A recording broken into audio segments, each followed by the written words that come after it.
పాత కొత్త నేతలు కలిసి పనిచేయాలన్నారు రాష్ట్ర కాంగ్రెస్ వ్యవహారాల ఇన్ఛార్జ్ మీనాక్షి నటరాజన్. ఎస్సీ వర్గీకరణ, కులగణనను ప్రజల్లోకి విస్తృతంగా తీసుకెళ్లాలని సూచించారు. అంతర్గత విషయాలను పార్టీ మీటింగ్లోనే చెప్పాలన్నారు. క్రమశిక్షణ తప్పితే చర్యలు తప్పవని హెచ్చరించారు మీనాక్షి నటరాజన్. కష్టపడే కార్యకర్తకు తప్పకుండా గుర్తిస్తారని స్పష్టం చేశారు. రాష్ట్ర కాంగ్రెస్ వ్యవహారాల ఇన్ఛార్జ్ మీనాక్షి నటరాజన్ స్పీడ్ పెంచారు. హైదరాబాద్ గాంధీ భవన్లో ఎంపీ నియోజకవర్గాల సమీక్షలు మొదలుపెట్టారు. మధ్యాహ్నం మెదక్ సెగ్మెంట్ నేతలతో సమావేశమయ్యారు. సాయంత్రం మల్కాజ్గిరి పార్లమెంట్ లీడర్లతో భేటీ అయ్యారు. క్షేత్రస్థాయి పరిస్థితులపై సమావేశాల్లో ఆరా తీశారు మీనాక్షి నటరాజన్. అసెంబ్లీ, పార్లమెంట్ ఎన్నికల్లో ఏ నియోజకవర్గంలో ఎన్ని ఓట్లు వచ్చాయో తెలుసుకుంటున్నారు. తక్కువ ఓట్లు రావడానికి కారణాలను ఆరా తీశారు. మెదక్ పార్లమెంట్ ముఖ్య నేతల సమావేశంలో గూడెం మహిపాల్ రెడ్డి అంశాన్ని ప్రస్తావించారు కాటా శ్రీనివాస్ గౌడ్. పార్టీ కష్టకాలంలో ఉన్నప్పుడు పార్టీ కోసం పనిచేశారని, ఆ టైంలో ఎవరు తనకు అండగా నిలబడలేదని మీనాక్షి నటరాజన్కు చెప్పారు. దీంతో సమావేశం ముగిశాక జిల్లా మంత్రి దామోదర్తో ప్రత్యేకంగా భేటీ అయ్యారు మీనాక్షి. పటాన్చేరులో ఏం జరుగుతుందో వివరణ అడిగారు. పార్టీ నాయకులను కాపాడుకోవాలి కదా అని మీనాక్షి చెప్పినట్టు తెలిసింది. ఆ తర్వాత కాటా శ్రీనివాస్తో మాట్లాడారు మీనాక్షి నటరాజన్. అధైర్యపడవద్దని, అండగా ఉంటామని భరోసా ఇచ్చారు. భవిష్యత్తులో పార్టీని మరింత పటిష్టంగా పునర్నిర్మాణం చేసుకునే దశగా వారు సూచనలు చేయడం జరిగింది. కాంగ్రెస్ పార్టీ వాళ్ళు ఇస్తున్నటువంటి సంక్షేమం మెజారిటీ ప్రజలకు అందుతున్నప్పుడు కూడా సోషల్ మీడియాలో ప్రతిపక్షాలు చేస్తున్న రాద్ధాంతం, అబద్ధ ప్రచారం పైన కూడా కొంత విశ్లేషించుకోవడం జరిగింది. శ్రేణులకి వారు పిలిపించినారు. సోషల్ మీడియాలో వాస్తవాల్ని ప్రజలకు చేరవేయడంలో కాంగ్రెస్ కార్యకర్త ముందుండాలని చెప్పడం జరిగింది. సమావేశాల్లో నేతలకు స్ట్రిక్ట్ వార్నింగ్ ఇచ్చారు మీనాక్షి నటరాజన్. ఇంటర్నల్ మీటింగ్ వివరాలు ఎవరూ బయటకు చెప్పొద్దన్నారు.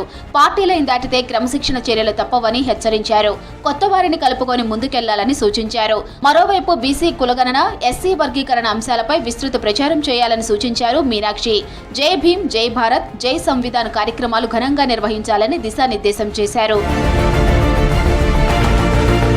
వరంగల్ మామునూర్ ఎయిర్పోర్ట్ భూ నిర్వాసిత రైతులు ఆందోళన చెందవలసిన అవసరం లేదన్నారు స్థానిక ఎమ్మెల్యే రేవూరు ప్రకాష్ రెడ్డి. నిర్వాసితుల అభ్యంతరాలపై కలెక్టర్తో చర్చించారని చెప్పారు. ప్రభుత్వం తప్పకుండా న్యాయం చేస్తుందని చెప్పారు. రైతులకు ఇబ్బందులు లేకుండా భూసేకరణ పూర్తి చేస్తామని చెప్పారు. ప్రభుత్వం చాలా పాజిటివ్. రైతుల ప్రభుత్వం ఇది.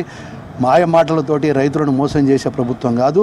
గత ప్రభుత్వం చూస్తే మల్లన్న సాగర్ రైతులను మోసం చేశారు. అదేవిధంగా మిడ్మారిన్ రైతులను మోసం చేశారు. అదేవిధంగా వివిధ మనము మహబూబ్నగర్ జిల్లాకు సంబంధించిన రైతులను మోసం చేసిండ్రు. వాళ్ళు ఆత్మహత్యలు చేయడానికి దోహదపడ్డారు. కానీ ఈ ప్రభుత్వం అనేది రైతు ప్రభుత్వము. రైతులను సాటిస్ఫై చేసే విధంగానే ముందుకు పోవడం జరుగుతుందని కూడా చాలా స్పష్టంగా చెప్పడం జరిగింది. నాగర్ కర్నూలు జిల్లాలో పర్యటించారు ఎమ్మెల్యే వివేక్ వెంకటస్వామి. రాయలగండలో 400 ఏళ్ల నాటి శ్రీ లక్ష్మీ చెన్నకేశవ స్వామిని దర్శించుకున్నారు. చెన్నకేశవ స్వామి వారి కళ్యాణోత్సవంలో పాల్గొన్నారు. ఆ తర్వాత రాష్ట్ర స్థాయి వాలీబాల్ పోటీలను ప్రారంభించారు. రాయలగండలోని ఈ ప్రాచీన ఆలయాన్ని పరిరక్షించాలన్నారు వివేక్. ఆలయాభివృద్ధికి కృషి చేస్తున్న అచ్చంపేట ఎమ్మెల్యే వంశీకృష్ణను అభినందించారు. 80 లక్షలతో ఇక్కడ రోడ్ కూడా డెవలప్ చేయడం జరిగింది. దాంతోపాటు మెట్లు కూడా పైకి రావడానికి భక్తులకు అది కూడా సౌకర్యం కల్పించారు. ఈ చెన్నకేశవ స్వామి దేవాలయము 400 సంవత్సరాల పురాణము. దీనికి నిజంగానే ఇంకా పెద్ద ఎత్తున చేయాలని వారి ఆశ. వారు అదే చెప్తున్నారు. ఈరోజు అచ్చంపేట్ ప్రజలకు నేను ఒక మంచి కానుక ఇవ్వాలని చెప్పి ఆ ఆలోచనతోని వారు పెద్ద ఎత్తున ఈ దేవాలయాన్ని అభివృద్ధి చేస్తున్నారు.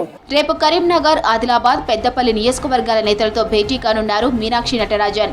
ఆయా నియోజకవర్గాల్లో పార్టీ పరిస్థితులపై ఆరా తీయనున్నారు. అలాగే స్థానిక సంస్థల ఎన్నికల్లో విజయంపై దిశానిర్దేశం చేస్తారని కాంగ్రెస్ లీడర్లు చెబుతున్నారు.